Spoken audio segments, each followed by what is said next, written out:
বেলুর মঠে প্রথমবার দুর্গাপুজোয় ছিল না কিশোরী। শারদাকে দেবী রূপে পূজা করেছিলেন স্বামী বিবেকানন্দ। শ্রীমা সকলের কাছে শারদা দেবী হিসাবে পরিচিত। মনে হতে পারে এই উপাধি তার সম্মানার্থে, আবার এও মনে হতে পারে শ্রীরামকৃষ্ণ নিজের সহধর্মিণী শারদাকে দেবী রূপে পূজা করেছেন, তাই তিনি দেবী। কিন্তু শুধু কি তাই?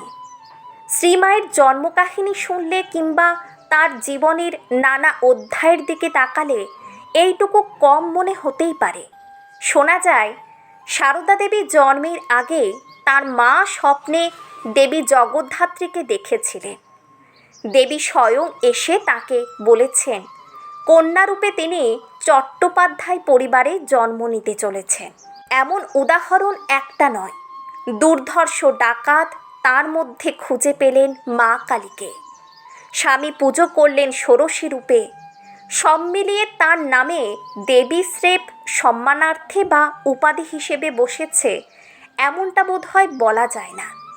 এদিকে তিনি কর্মের জগতে যে অবদান রাখছেন, তার বাণী, তার কার্যকলাপ যতই ঠাকুরের মাহাত্ম্য প্রচারকে কেন্দ্র করে হোক, আসলে সেখানে তিনি মাতৃরূপে ধরা দিয়েছেন। এক্ষেত্রেও একবার নয়, বারবার এমন ঘটনা ঘটেছে। স্বামী চলে গেলে তাঁর কি হবে?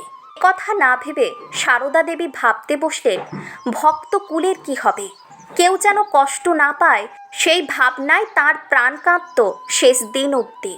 সুতরাং জন্মের পর শারদা নামটি পেলেও শ্রীমা শারদামণি চট্টোপাধ্যায় হিসাবে হয়তো অনেকেই চেনেন না। দেবীর যেমন পদবী হয় না, মায়েরও তেমন পদবীর প্রয়োজন নেই। বলাই বাহুল্য, দেবী আর মা দুই শব্দ যেন একে অন্যের প্রতিরূপ। সুতরাং সংঘজননী শারদা একই দেহে যেমন দেবী, তেমনি মাও।